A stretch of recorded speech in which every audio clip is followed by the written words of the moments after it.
రాష్ట్ర విభజన జరిగి 11 ఏళ్లు అయ్యింది. తెలంగాణ ఆంధ్రప్రదేశ్ విడిగా పరిపాలన చేస్తున్నాయి. టీడీపీ అధినేత ఏపీ సీఎం చంద్రబాబు ఆయన తనయుడు ఏపీ మంత్రి నారా లోకేష్ మాత్రం రాష్ట్ర విభజన జరగనట్టే వ్యవహరిస్తున్నారు. వారి చేతుల ద్వారా విషయం స్పష్టమవుతోంది. నారా లోకేష్ ను బీజేపీ నేత మాధవ్ కలిశారు. ఆ క్రమంలో భారతీయ సాంస్కృతిక వైభవం పేరుతో దేశానికి సంబంధించిన మ్యాప్ అందజేశారు. ఆ మ్యాప్లో ఆంధ్రప్రదేశ్ ఉమ్మడిగా కలిసి ఉంది. తెలంగాణ రాష్ట్రం విడిపోయినట్టు అందులో చూపలేదు. దీంతో చంద్రబాబు లోకేష్ వైఖరి ఏంటో మరోసారి స్పష్టమైంది. రాష్ట్రం విడిపోయి ఇన్నేళ్లవుతున్నా ఎందుకు తెలంగాణను విడిగా చూపించలేదని మేధావి వర్గం ప్రశ్నిస్తోంది. చంద్రబాబు శిష్యుడు రేవంత్ తెలంగాణలో అధికారంలో ఉండడంతో ఆ విధంగా మ్యాప్ చూపారా అనే నిలదీస్తున్నారు. ఈ మేరకు బీఆర్ఎస్ ఎమ్మెల్సీ దాసోజు శ్రవణ్ ఆ ఫోటోను ట్వీట్ చేశారు.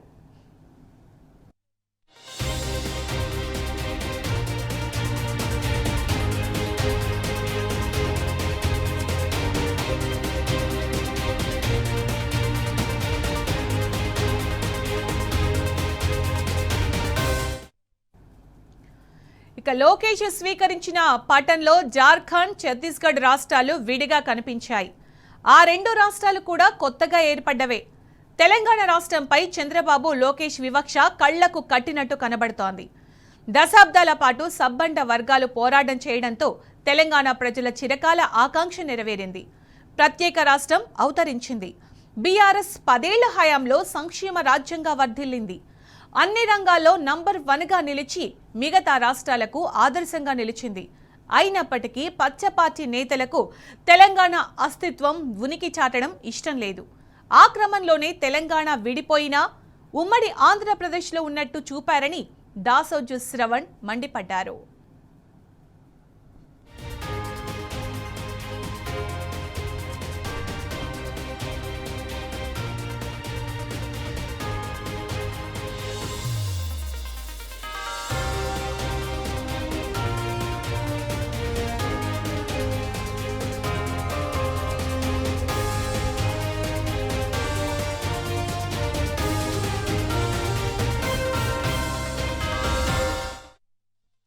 ఈ విషయానికి స్పందించడానికి మనతో పాటు ఫోన్ లైన్ లో ఎమ్మెల్సీ దాసోజు శ్రవణ్ గారు ఉన్నారు. శ్రవణ్ గారు నమస్తే అండి.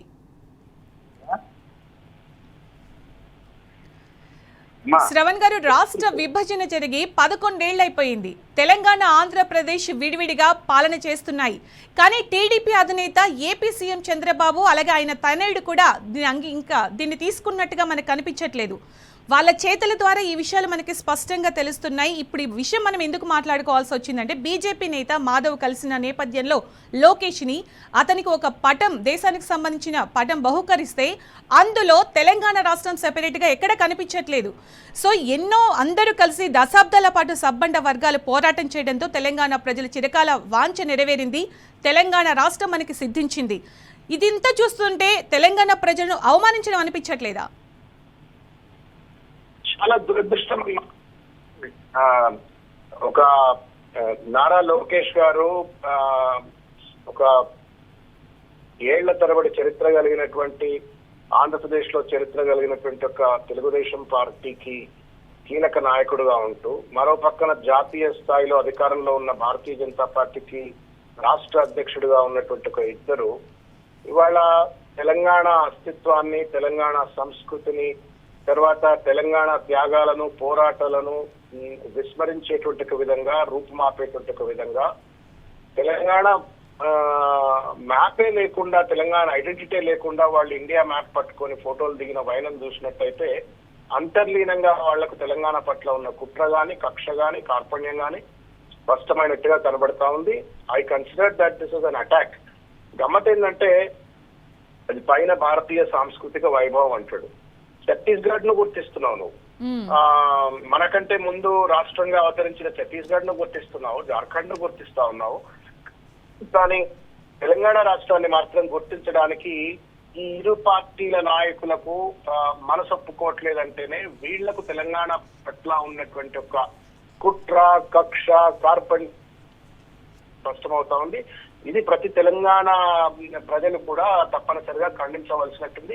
ఇది తెలంగాణ ఆత్మ మీద దాడి చేసినట్టుగా నేను భావిస్తా ఉన్నాను. అలాగే ఈ అంశానికి సంబంధించి తెలంగాణ అస్తిత్వాన్ని కించపరిచిన నారా లోకేష్ పైన కానీ మాధవ్ పైన కానీ చర్యలు తీసుకోవాలని మీరు డీజీపీకి తెలంగాణ పోలీస్ శాఖ సుమోటోగా తీసుకోవాలని కోరినట్టు తెలుస్తోంది కదండి.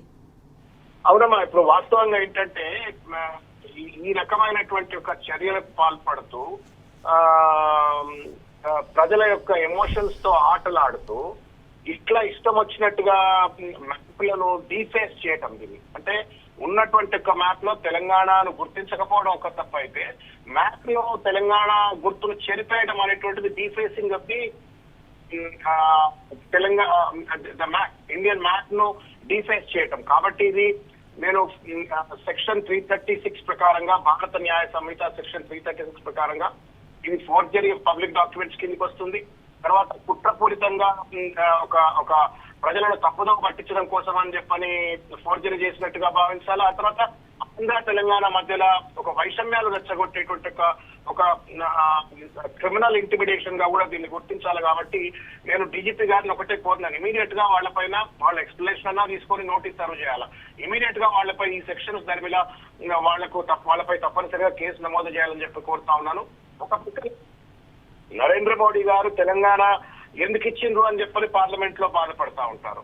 మరో పక్కన చంద్రబాబు నాయుడు గారు తెలుగుదేశం పార్టీ తెలంగాణ పార్టీ విషయంలో ఏ రకంగా తెలంగాణ ఉద్యమ కాలంలో కుట్రపూరితంగా వ్యవహరించింది, తెలంగాణ వచ్చిన తర్వాత ప్రజలెన్నుకున్నటువంటి తెలంగాణ ప్రభుత్వాన్ని ఓటుకు నేటు కేసు ద్వారా ఏ రకంగా కూల్చి పుప్ప చేసి తెలంగాణలో సర్వనాశనం చేయాలి, కేసీఆర్ ప్రభుత్వాన్ని కూల్చాలా, తెలంగాణ ప్రజలు తెచ్చుకున్న ప్రభుత్వాన్ని కూల్చి తెలంగాణ అస్తిత్వాన్ని నాశనం చేయాలని ఎట్టయితే ప్రయత్నం చేసిందో, ఇవాళ మడకచెర్ల పేరు మీద కావచ్చు, కృష్ణా గోదావరి జలాల్లో జరుగుతున్నటువంటి ఒక దోపిడీ కావచ్చు, ఇవన్నీ కనుక చూసినట్టయితే ఈ తెలుగుదేశం పార్టీ నిరంతరంగా చేస్తున్నటువంటి ఒక యాంటీ తెలంగాణ యాక్టివిటీస్ కు ఇది కొనసాగింపుగానే గుర్తించాలా.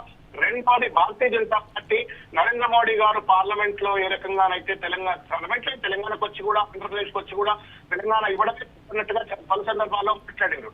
కాబట్టి ఆ నీతిని ఇవాళ మాధవ్ గారు కూడా కొనసాగించినట్టుగా అనిపిస్తా ఉంది. కాబట్టి లోకేష్ గారైనా లేకపోతే ఈయన మాధవ్ గారైనా ఇద్దరు వాళ్ళ పార్టీ యొక్క మనస్తత్వాన్ని, పార్టీలకు ఉన్నటువంటి ఒక సిద్ధాంతాలను పరోక్షంగా వ్యక్తీకరించినట్టు భావించాలా. ఇది తెలంగాణ ప్రజలు గుర్తించవలసిన ఒక కీలకమైన అంశం. రెండోది, పోలీసులు no leader, no person, no citizen has a right to deface any political ఒకటి. రెండోది, తెలంగాణ అస్తిత్వాన్ని గుర్తించినటువంటి వాడు తప్పనిసరిగా తెలంగాణలో నేరస్తుడే. కాబట్టి తప్పనిసరిగా తెలంగాణ త్యాగాలలో పోరాటాలను గుర్తించినటువంటి నారా లోకేష్ పైన, మాధవ్ గారి పైన తప్పనిసరిగా కేసులు పెట్టాలని చెప్పని నేను కోరుతాను.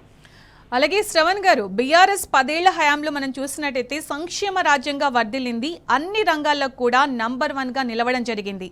అన్ని రాష్ట్రాలకు కూడా ఆదర్శంగా నిలిచిందని చెప్పడంలో అతిశయోక్తి లేదు. అయినప్పటికీ కూడా ఈ పచ్చపాటి నేతలకు తెలంగాణ అస్తిత్వం కానీ ఉనికి చాటడం ఇష్టం లేదు. మీరు అన్నట్టుగా ఇంకెన్నాళ్ళండి ఇలా? ఇది అంటే మనం బానిసలుగా ఉన్నంత కాలం ఈ రకమైనటువంటి పరిణామం కొనసాగుతుంది. దురదృష్టం ఏంటంటే ఇవాళ కాంగ్రెస్ ముసుగు కప్పుకొని వాళ్ళ తెలుగుదేశం ఇవాళ వెళ్తా ఉన్నది. ముఖ్యమంత్రి రేవంత్ రెడ్డి గారు చాలా స్పష్టంగా ఒప్పుకున్నారు, బహిరంగంగా ఒప్పుకున్నప్పటికీ కూడా కాంగ్రెస్ అధిష్టానానికి కానీ, కాంగ్రెస్ పార్టీలో ఉన్న తెలంగాణ వ్యక్తులకు ఏ మాత్రం కూడా సోయలేనట్టుంది. ఆయన నేను స్కూల్ ఏమో ఉద్యోగం నేను రాహుల్ గాంధీ దగ్గర చేస్తున్నా, కాంగ్రెస్ లో చేస్తున్నా అని చెప్పినప్పుడే ఆయనకున్నటువంటి ఒక తెలుగుదేశం లాయల్టీస్ అనేటువంటిది స్పష్టంగా చెప్పింది. I'm not against loyalties to any political party, but if you're doing disservice to the state, ఏ రాష్ట్రం అయితే నీకు ముఖ్యమంత్రి పదవిని ఇచ్చిందో, ఏ జాతి అయితే నీకు నాయకుడిగా చేసి గద్దె మీద కూర్చోబెట్టిందో, దాన్ని విస్మరించి నువ్వు ఇవాళ తెలుగుదేశం కు అంతమాడే విధంగా, పక్క రాష్ట్రానికి కొమ్ము కాసే విధంగా ఇవాళ తెలంగాణ రాష్ట్రంలో ఉన్నటువంటి ముఖ్యమంత్రి గారు ముఖ్యంగా వ్యవహరిస్తా ఉన్నారు. అది అలసగా తీసుకొని ఇవాళ నారా లోకేష్ గారు కావచ్చు, లేకపోతే మాధవ్ గారు కావచ్చు, ఎంత ధైర్యం ఉంటుందండి? ఇవాళ ఇదే పని కర్ణాటక కనుక తీసేసినట్టయితే కర్ణాటకలో ఈ పార్టీకి ప్రజలు దిగ్గుమని రోడ్ల మీదకి వచ్చి ప్రతి ఒక్కరు, కర్ణాటక ప్రజలు ప్రతి ఒక్కరు బయటకు వచ్చేవాళ్ళు. కర్ణాటకను గుర్తించకపోయినా, కర్ణాటక నేతలు కనుక తెలంగాణ గుర్తించకపోయినా, లేకపోతే ఇష్టాలైనా గుర్తించినట్టుగా కనుక వ్యవహరించినట్టయితే ఆయన రాష్ట్ర ప్రజలు రోడ్ల మీదకి వచ్చి గొడవ చేస్తుండేవాళ్ళు, ఆయన రాష్ట్ర ప్రభుత్వాన్ని వెంటనే చర్యలు తీసుకునేవాళ్ళు. ఇంతవరకు తెలంగాణ రాష్ట్ర ప్రభుత్వం కానీ, పోలీసులు కానీ తగు చర్యలు తీసుకోకుండా సంతృప్తితో వ్యవహరిస్తున్నందువల్లే ఈ దుష్పరిణామం వచ్చింది. ఇది తెలంగాణ సరిగా రియాక్ట్ కావాల్సినటువంటి అంశం. తప్పనిసరిగా we should seek an apology from Nara Lokesh Garu and then Madhav Garu.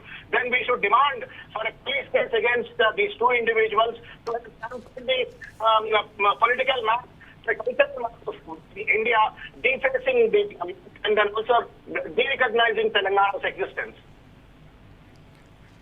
Right Shravan గారు, థ్యాంక్ యూ సో మచ్ అండి.